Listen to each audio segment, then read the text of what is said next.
Hello, everyone. Welcome to this session where we're going to be going through the first pieces of First Reconciliation for your young people. We're doing things a lot differently than we have in the past, and I'm sure that's the same way with the schoolwork that the kids are doing. It's the same way with a lot of our own jobs, in fact. So we're going to do this just a little bit differently, kind of a way to keep us all safe, but also a way to get the information that we need shared. And so we'll be going through a number of different things here. I'll share some slides and I'll share some lists of information and some short videos as well to help prepare for this first reconciliation that's coming up, and then to kind of lay the groundwork for First Holy Communion that we'll do later. So here we go. First of all, I'd like to share with you a couple of information sources that'll be vital as we work our way through this COVID era of working with church items. The first one is to use our St. Anne and St. Joseph Catholic Parish's YouTube channel. If you go to YouTube and you search that way, you'll find our YouTube channel there. On our YouTube channel will be this video, as well as other videos that may be of importance that I'll share with you, but also our weekly masses have been stored there, and several other devotional items and some other information and fun videos, including Children's Liturgy of the Word, have been stored on this particular YouTube channel.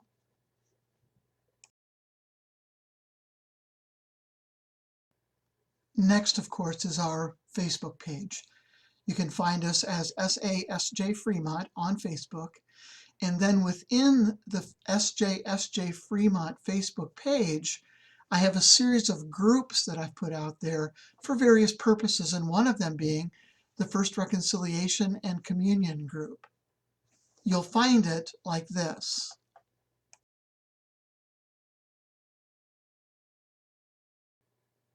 When you go to the SASJ Fremont Facebook page, you'll see something that looks like this. Now, the banners obviously will change a little bit based on the time frame between when I make this video and when you view it, but you'll see something very close to this.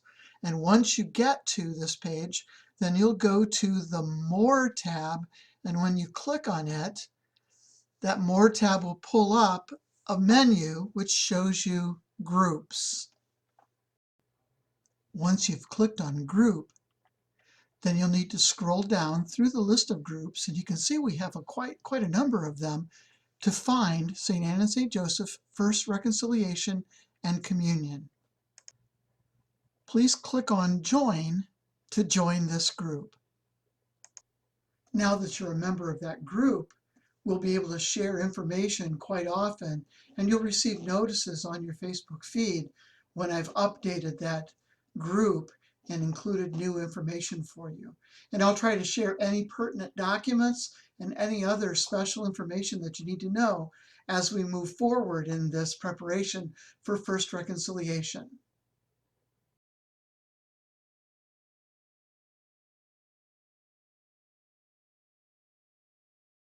So the first thing we want to think about with this sacrament of reconciliation is the sacrament of reconciliation is about forgiveness of sins. But the question that we have to ask is, what is sin? Please take a minute, pause the video right here, and ask your child, what is sin? And then we'll move on and talk about it. So when we come to this idea of sin, what I'd like you to think about is this prayer that we do every day at Mass, and it's called the Confiteor, which is Latin for I confess. So think about that prayer. I confess to Almighty God and to you, my brothers and sisters, that I have greatly sinned. So when we say that prayer, we're telling each other and telling ourselves that we're all sinners. We're all short of the glory of God, and we need God's mercy really badly. And then we go on to say, in my thoughts, in my words, in what I have done, and what I have failed to do. So when we think about this idea of thoughts, first of all, for the most part, thinking about doing something that's evil is not necessarily a sin. It's only when we act on that thought that it becomes sin. But there are a few things that we could think about that might be sinful in nature. Jesus talked about them in terms of adultery and those types of things. Now, what we want to think about here is our young people probably aren't going to reach that level yet. So we don't have to worry about the thoughts part too much, but always keep in mind, when we think about sins, it lessens our inhibitions. And when we think about things, it may be that step that leads us to the point of doing it. So in my thoughts and in my words, oh my goodness, can words hurt people? They absolutely can. So part of what we want to think about with sinning is the things that we say about other people, that we say to other people, and not just what we say, but how we say it. Many of you youngsters have heard a lot about bullying over the last years. And bullying is a terrible sin, saying things that are mean to someone to make them feel bad. And somehow that's supposed to make us feel good. But it doesn't. It doesn't work that way. So when we think about sin, that's another one. In my words. Next in that prayer is what I have done. There's the one that we mostly think about. What I have done. Maybe I've told a lie. Maybe I've taken something that doesn't belong to us. Maybe I've been disrespectful to my mom and dad. Maybe I've hit my brother or sister or kicked my brother and sister out of anger. All of those are sinful. And all of those we want to be able to confess to a priest so that we can be forgiven for them. And then finally, we have what I have failed to do. Now, how could that be a sin? God gives us every day opportunities to do good things. In Catholic terminology, we call them virtues when we do good things. And when we're given those opportunities and we say, no, I don't want to do that, that could be sinful too. Suppose you had the opportunity to help someone by opening a door and holding it, or you had an opportunity to help mom or dad with a chore in the house, and you decided not to, that you specifically thought, no, I don't want to do that. That's the what I have failed to do part. And when we do our confession, those types of things are things that we'll want to talk to Father about. Perfect. Let's move on.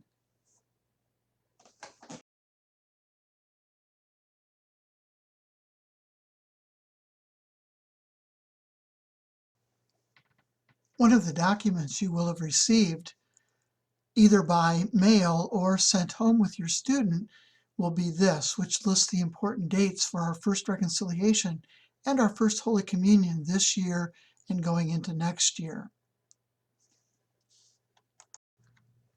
Notice that the first entry is this meeting that we're doing right now, this video presentation. Notice later on for First Communion, I'll put together another video presentation.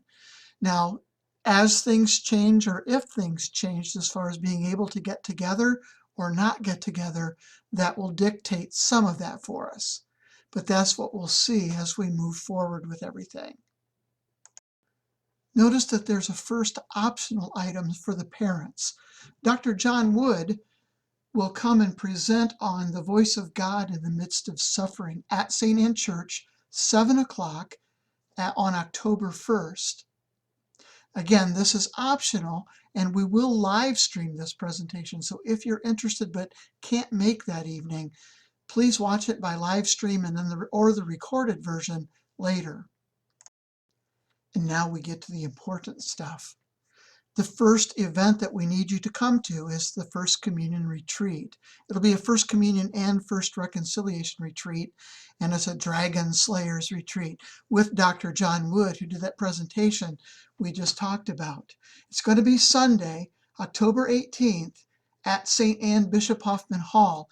And I noticed that on the form I forgot to put the time. The time will be 2:00 p.m. and it'll go from 2 to about 5 with everything that we're going to do. There'll be a session for everyone together. There'll be a session for just the kids and just the parents, and then there'll be a time when we get back together and do some other activities before we close the evening. Our second grade class masses are set for Sunday, November 1st, 10:30 for St. Joseph and 5:30 p.m. for St. Anne's.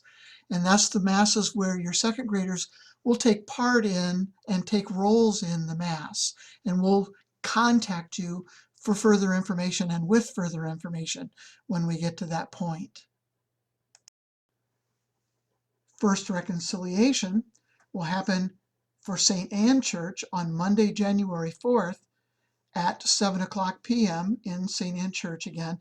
And then for St. Joseph in St. Joseph Church, Tuesday, January 5th at 7:00 p.m. It's one of those efforts that we're still making to try to keep everyone in their home parish to do the activities so they do feel at home there.